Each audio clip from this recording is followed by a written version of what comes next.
Praise the lord. ఈరోజు మన వాక్య ధ్యానం కోసం యెహోషువ 1వ అధ్యాయం 2, 3 ఒకసారి నేను చదువుతున్నాను చూడండి.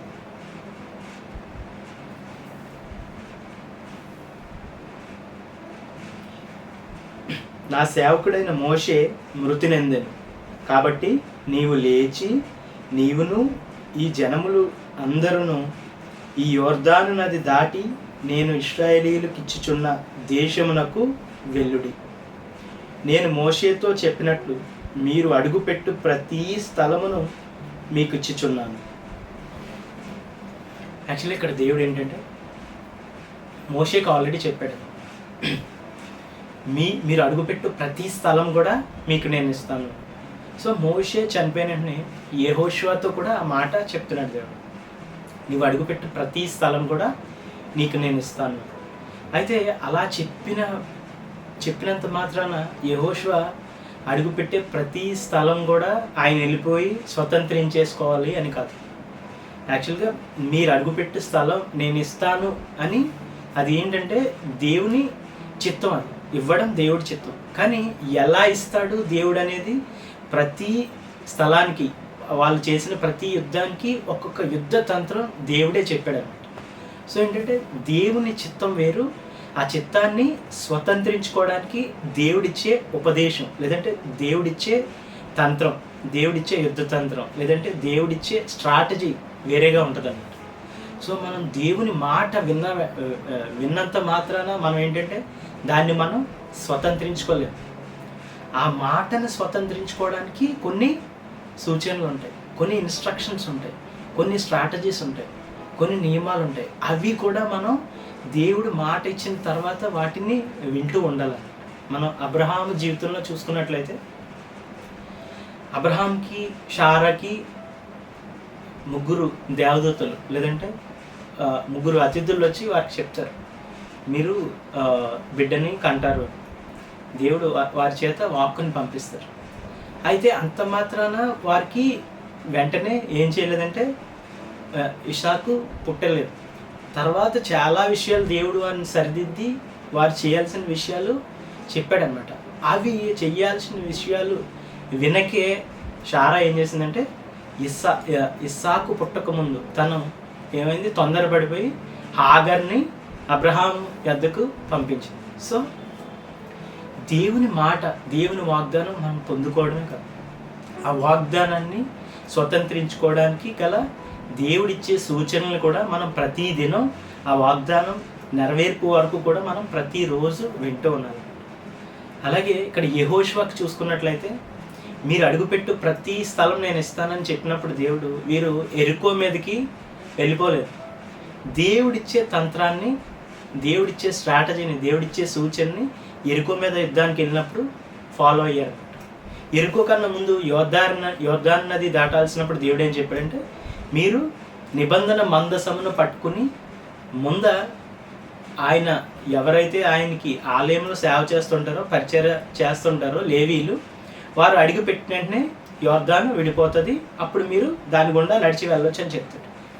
అదేవిధంగా లేవీల్ని ముందుగా పంపించి వారు అడుగు పెట్టగానే ఎరికో గోడలు కూడా కూలిపోతాయని చెప్పలేదు. ఎరికో గోడల చుట్టూ 7 మార్లు స్తుతించుకుంటూ తిరగమని చెప్పాడు దేవుడు. సో దేవుడిచ్చే సూచన మారుతుంది అనమాట. ఆయన వాగ్దానం వేరు, ఆయన ఆ వాగ్దానాన్ని స్వతంత్రించుకోవడానికి గల సూచనలు వేరు. సో ఆయన వాగ్దానం మనం పొందుకోవడంతో పాటు ఆయన సూచనలు కూడా మనం గమనించినప్పుడు ఆయన వాగ్దానాన్ని మనం స్వతంత్రించుకుంటాం అన్నమాట. ఒకసారి యెహోషువ రాసిన గ్రంథం 6వ అధ్యాయం 2 నుంచి 5 వరకు ఒకసారి నేను చదువుతున్నాను. అప్పుడు యెహోవా యెహోషువతో ఇట్లనే, చూడుము, నేను యెరికోను దాని రాజును పరాక్రమము గల శూరులను నీ చేతికి అప్పగించి ఉన్నాను. మీరందరూ యుద్ధ సన్నద్ధులై పట్టణమును ఆవరించి ఒక మారు దాని చుట్టూ తిరగవలను. అలాగా 6 దినములు చేయుచు రావలను. 7 యాజకులు పొట్టేలు కొమ్ము బోరలను పట్టుకుని ముందుగా నడవలను.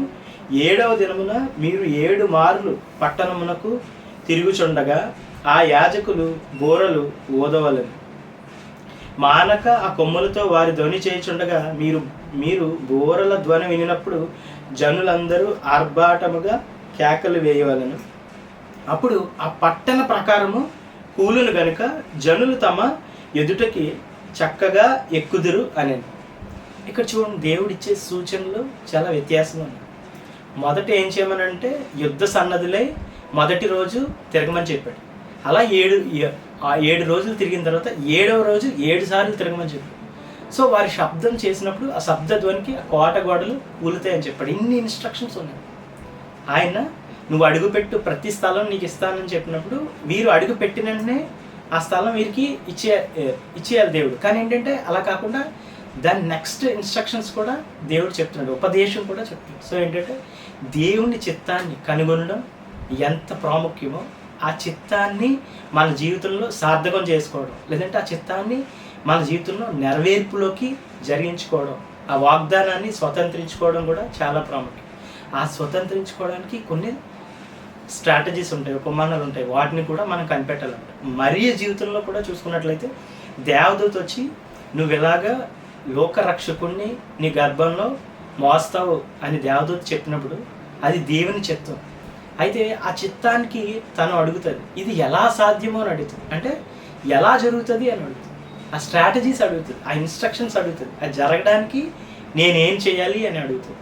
అడిగినప్పుడు దేవదూత చెప్తుంది, పరిశుద్ధాత్మ నీ మీదకు వస్తుంది, సర్వోన్నతుని శక్తి నిన్ను కమ్ముకుంటుంది, అప్పుడు పుట్టబో బిడ్డ పరిశుద్ధుడై పుడతాడని చెప్తుంది. సో తను ఆ ఉపదేశం దేవుడి దగ్గర నుంచి విన్నప్పుడు పరిశుద్ధాత్మని తన నుంచి విడిచి వెళ్ళిపోనివ్వకుండా, ఎట్టి పరిస్థితులు వచ్చినా పరిశుద్ధాత్మ తన నుంచి విడిచి వెళ్ళిపోనివ్వకుండా, లేదంటే సర్వోన్నతుని శక్తి తను విడిచి వెళ్ళిపోనివ్వకుండా తను తగు జాగ్రత్తలు తీసుకుంది కాబట్టి ఆ బిడ్డని లోకరక్షకుని ఏ విధమైన ఆటంకం లేకుండా మనందరికీ మరియ తెచ్చి ఇవ్వగలిగింది. స్త్రీలందరిలో ధన్యురాలుగా ఆమె ఈ రోజుకి కూడా నిలబడగలిగింది అంట. సో ఆమె ఆ వాగ్దానాన్ని, దేవుని చిత్తాన్ని తన జీవితంలో నెరవేర్చుకుంది, స్వతంత్రించుకుంది అనమాట. ఒకసారి లూకా సువార్త 1వ అధ్యాయం 34వ వచనం, 33 నుంచి నేను చదువుతున్నాను. ఆయన యాకోబు వంశస్థులను యుగయుగములను ఏలును, ఆయన రాజ్యము అంతులేనిదై ఉండునని ఆమెతో చెప్పాను.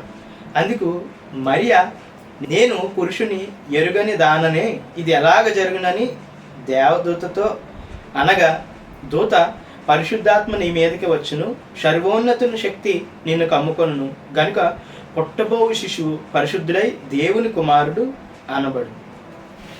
సో ఏంటంటే దేవుని చిత్తం ఎరగడం వేరు, దేవుని చిత్తాన్ని స్వతంత్రించుకోవడానికి కావాల్సిన ఉపదేశము, ఆ స్ట్రాటజీస్ వేరు. సో మనలో ఎవరైనా ఏదైనా విషయం దేవుని చిత్తాన్ని కనుగొన్నప్పుడు ఆ విధమైన దాన్ని స్వతంత్రించుకోవడానికి ప్రొసీజర్ని కూడా దేవుడిని అడిగి దాని మీద మనం ప్రతిదినం ఫోకస్ చేసినప్పుడు ఆయన ఒక్కొక్క స్టెప్ మనకి చెప్తూ ఆ వాగ్దానాన్ని స్వతంత్రించుకోవడానికి దేవుడు మనల్ని లీడ్ చేస్తూ ముందుకు తీసుకెళ్తాడు అనమాట. సరే, కళ్ళు మూసుకొని ప్రార్థన.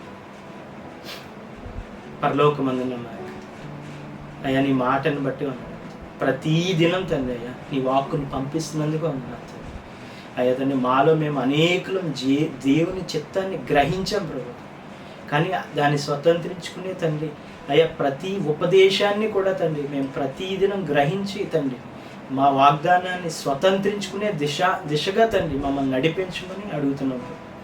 ఇశ్రాయేలీయులు ఎలాగ కానాన్ని తండ్రి పొందుకున్నారు, అలాగే మాలో మేము ప్రతి ఒక్కరూ తండ్రి మీ చిత్తాన్ని స్వతంత్రించుకునేలాగా మాకు సహాయం దయచేయండి. అలాగే ఇంకెవరైతే దేవుని చిత్తం గ్రహించకుండా ఉన్నారు, వారు మీ చిత్తాన్ని గ్రహించి అయ్యా మీ అనుదిన కృపను పొందుకుని అయ్యా తండ్రి మీ చిత్తాన్ని స్వతంత్రించుకుని కృప మా అందరికీ దయచేయండి. నజరేయుడైన యేసు నామమున అడిగి పొందుకొని ఆమేన్.